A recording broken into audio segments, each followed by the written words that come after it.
Hello friends, welcome or welcome back to my channel. My name is Danny and today is episode 3 of Chonky Check Ins. This is a series I started this year to kind of encourage myself to pick up those big chonky books because I do tend to enjoy them. And so I thought it would be fun to kind of document my progression through some of the chonky books and have like an individual place where I can go and look at like the different ratings that I gave these books. For me, the definition of a chonky book is larger than 500 pages. And I have 9 books for you guys today. I usually wait until I have 10 books. But to be honest, I thought I had 10 and I had planned on filming this today, and so you're just gonna have 9. No big deal. But so I don't think I'm going to do this in any particular order because I do own a lot of these books. And so I am probably just going to go through the ones that I don't own first, and then I will go through the ones that I have in front of me. So the first book I actually talked about on my previous bucket listathon update, and that is House of Roots and Ruin. This is my lowest rated book on this list. I rated this 2 stars, and this is the second book in the Sisters of the Salt series, I believe is what it's called. And I really enjoyed the first book, The House of Salt and Sorrows, which follows a family of 12, or a family that has 12 sisters. And the sisters start dying in kind of progression. So like the oldest sister dies first and then the next and so on and so forth. And so a lot of people in the community believe that this family is cursed. And you follow one of the sisters in figuring out what's happening with her family. And Erin Craig does a really good job of creating a really creepy environment, which I also found in the second book. However, these books also feature romance. So this is like fantasy romance mixed in with horror, which I think is a really interesting concept. And this book was just a little bit disappointing to me. It was first disappointing because I thought that the first book left off in a really good place to continue the storyline, and we didn't really do that. We continued with a completely separate character. It is still a character who was in the first book, but it's multiple years down the road, and some of the more interesting things that happened at the end of the book with the world were not addressed in the second book, and I don't know if they ever will be. There also is I don't really enjoy the romance in this particular book. You take a girl who is very naive and has not really been in society and kind of put her in a situation where society is dictating this romance. And I thought maybe that's what the story was going to be about, and that maybe she would kind of make her own decision, but it just follows a romance that I don't want to give away spoilers, but it follows a romance that I don't really think, it seems very manufactured to me. I also didn't enjoy the fact that there is this really creepy thing going on in this book, just like there was in the first, and the characters kind of act like it's not a big deal, or like they put it on the side burner and deal with like the minute things of being in a romance and enjoying someone else's company while all these terrible things are happening over here, and they kind of ignore that at like times of convenience, which frustrated me. So this book was not for me. If you enjoy Erin Craig's books, you might enjoy this. This is definitely YA, which I also think is part of the reason I didn't enjoy it, but I will not be continuing with this series. I haven't decided yet if I'm going to give Erin Craig another chance. The next book is The Grace of Kings. This is my second lowest rated book in this list. Please don't come for me. I rated this 3.5 stars. So this is the first in the Dandelion Dynasty, which everyone is in love with. And I definitely found myself enjoying certain components of this book, but I really cared more about the characters and their little tiny stories than I did about the massive overview of the world. And that's kind of the whole point of that series, is that this dynasty is being founded and created in front of your eyes.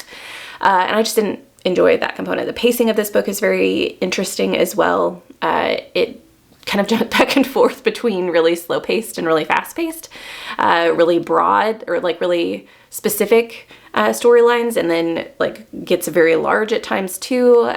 But I do think I will continue with the series at least one more book and see if perhaps this first book, I've heard from some people that this first book is one that kind of sets up everything, and then the rest of the series gets more into the characters, which is the part that I enjoyed about the story. So I do think I will continue with this. If you've never heard of Dandelion Dynasties, this story is very hard to explain. It's very large. You follow a kingdom that is in turmoil, and you have different characters that are kind of coming into play, and you see the collapse of an empire, and then potentially a growth of another one, of another reign. And yeah, you follow the characters involved in the war involved, and their lives, their backstories, and things like that. So yeah, we'll see what I think of the second book, and then we will continue from there. All but one of the remaining books I own, but it is the second in a series that I'm also going to talk about the first, so I'm just going to continue. I'm going to go through what my stack of books sits next to me in no particular order. So the first we will start with is The Rook. So I've talked about this a couple of times on my channel. This is the start of the, I don't know if I'm going to remember how to pronounce it, the Chonky series. You follow a main character named Myfanwy at the very, very beginning of the book. She wakes with no memory and finds a note in her pocket, essentially explaining to her that she is in Myfanwy's body and has a choice to make. She can decide to continue with Myfanwy's life. It's not given any details on what that means, or she can choose to run. And she's surrounded, when she wakes up with no memory, she's surrounded by death and doesn't have any clue what's going on, just knows that she needs to get out. And so the person who wakes up at the beginning of the book in Myfanwy's body has to decide whether or not she wants to continue to live Myfanwy's life with whatever that means, or if she wants to cut and run. And you follow the consequences of her choice. And I won't tell you what choice that is, even though it happens relatively close to the beginning of the book. This was a wild ride. I absolutely loved it, and I can't wait to get to the second one. The second one is Stiletto. This book it is fantasy, so fantasy mystery is kind of where I would put this. So you obviously have the mystery of Myfanwy's life. You have this mystery of this person who is inhabiting Myfanwy's body, and you don't know why. And then there is also, with the choice that this main character makes in either staying with Myfanwy's life or cutting and running, there are things that this person has to deal with within this fantasy world with the decision they've made, which I just found absolutely fascinating. So this was a 5-star, if I haven't said that already, and hopefully I will get to Stiletto's currently waiting, which is the second book. It's currently waiting on my shelf on Libby. I just haven't gotten to it yet, but I'm really excited to continue. Next is Bitter Twins. This is book 2 in, oh, my camera is not focusing for some reason. Well, it's The Bitter Twins by Jen Williams. This is the second book in the Winnowing Flame series, which is a massive fantasy world as well. This book, I don't know how much I can tell because of the fact that it's the second book in a series, but if you haven't heard me talk about Ninth Reign, which is the first book, you follow the Eborans, which are kind of like an elven race of people, and you have humans. They live in the same world, but they are, in a way, enemies. They have a sordid past, and the Eborans are kind of immortal. That's not the right word, but like they live for a very, very long time. And they have a fount of information about past worlds. However, or not past worlds, but the past in general. However, they are dying off because of some choices that they made. Their entire race is dying off, and there aren't very many of them left.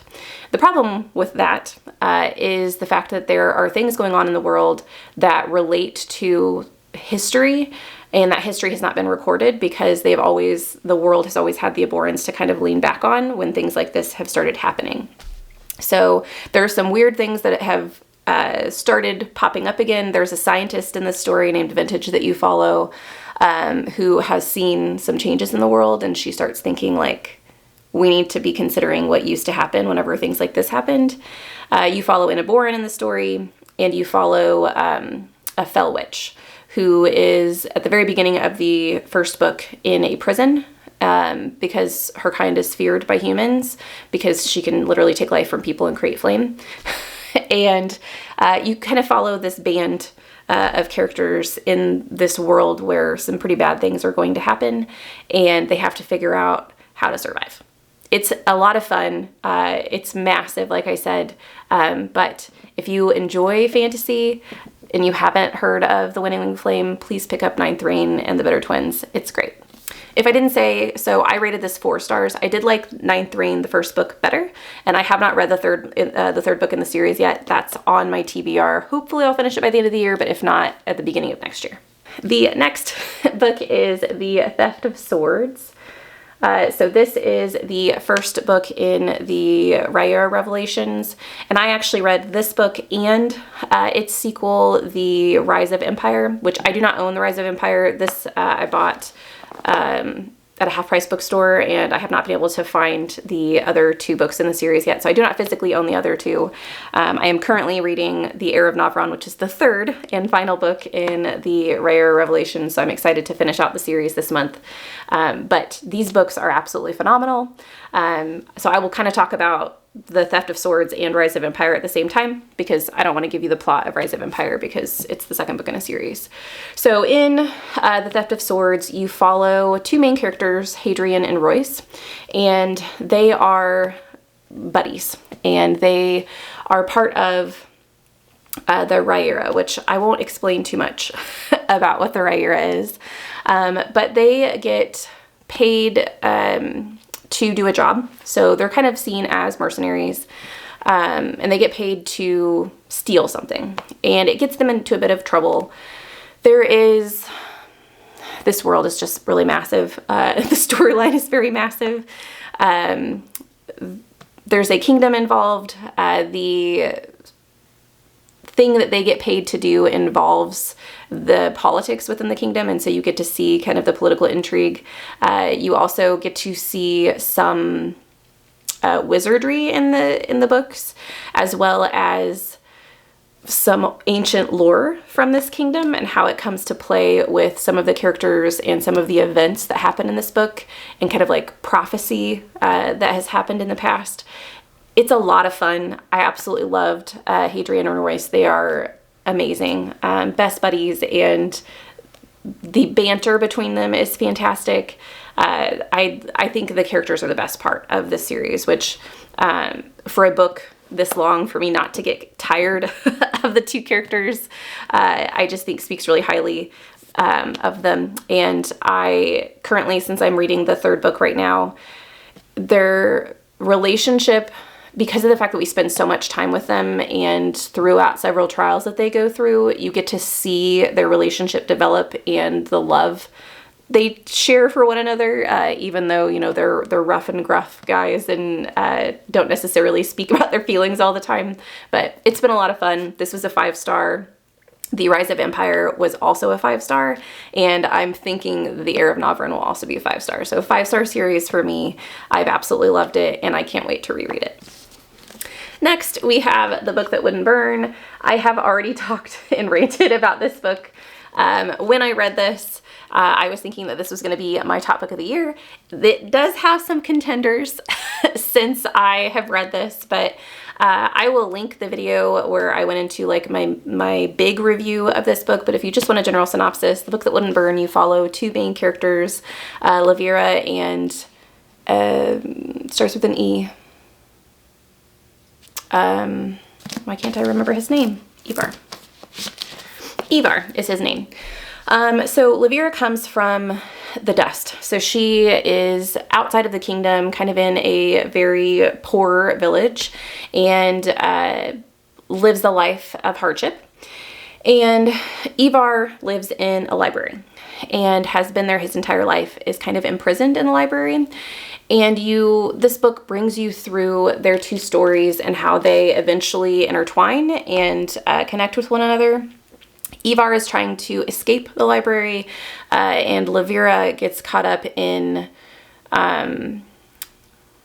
some city politics that she was not originally involved in, and she, coming from the dust, ends up getting kind of put in a bad way because there are monsters outside of the city that the villages are not protected from because they're not part of the city. And so she gets caught up in that and ends up becoming a refugee in the city and has to deal with city politics from being outside the city. And so you get to see her build herself up from that as well. It's a lot of fun. If you love books about books, the library in this is absolutely fantastic. The history behind it and the love of books in this and how the plot kind of fit together at the end, it's amazing. This is 5 out of 5 stars for me. The next book I've also talked about this month, and that is The Will of the Many. This is 5 out of 5 stars as well. I talked about this in my bucket list-a-thon update earlier in the week, and so I won't sit here and rant about it like I did in that video, but if you want like a brief synopsis, you follow Vis, who is our main character, who starts out the book in an orphanage, and you learn about his past, and you follow him along in his future. He gets involved in the kingdom that he does not really want to be in. He kind of just wants to disappear, and he ends up kind of being put in the limelight. And there is a magical school in this. You get to see how the hierarchy of the society works with a will-based magic system.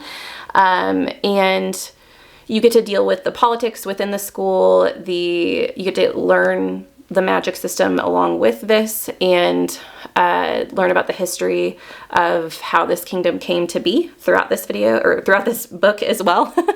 I absolutely love this. This is fantastic. The ending threw me for a loop. I can't wait to get to the second book, which I don't know when it's supposed to be published, but I'm really excited for it when it does.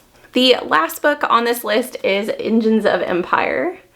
This book I read shortly after I read The Book That Wouldn't Burn, so this is definitely a contender for one of my top books of the year. It was absolutely fantastic. Another 5 out of 5. I think the Chonky Check Ins have proven to me that I absolutely love thick, chunky books. I love to be immersed in a world where I can learn about the characters throughout a very long storyline and really dig in to their lives and the worlds that they're in. And this book is no exception to that. You follow a cast of characters in this from a specific family. So if you think like an empire that has like noble families, you follow one specific noble family within this, and each of them ends up kind of in a different location within the empire. And so you get to see how the empire works, like all these cogs in the empire working together for this massive empire that has been created. And each one of the characters has kind of their own conflict at the time that you start the book. And because of the fact that they're in different locations and you get to see how that conflict changes them, but also changes the empire, and you kind of start out, I mean, I guess you start out all books that way, but like you start out kind of naive about some of the things that are happening in the empire and the events that happen in this book. You get to know why certain things are the way that they are, who's a good guy, who's a bad guy in the empire. And it's just massive chaos at the end of this book with all of the events that end up occurring, which I believe is why the second book, which you can see here on my shelves, I have not gotten to it yet, is called Engines of Chaos. So if you like political fantasy, if you like very, very large worlds with intricate political systems and kind of hierarchy of like nobility, I think that this series is absolutely fantastic. The characters in this were great. There was only one character, one POV that I really did not enjoy being in their head, and by the end of the book, I was more okay with their character than I was at the beginning. Most of the characters in this book were enthralling. I couldn't put it down. This was fantastic. So that is this gigantic stack of books. And as you know, if you've heard me talk about the books in my collection, I have been trying to cultivate a library behind me of books that I've loved. And so the fact that I own a lot of the books that were on this list is just a testament to the fact that I really do like chonky books, because I would not have purchased these if they were not high 4 stars or 5 stars.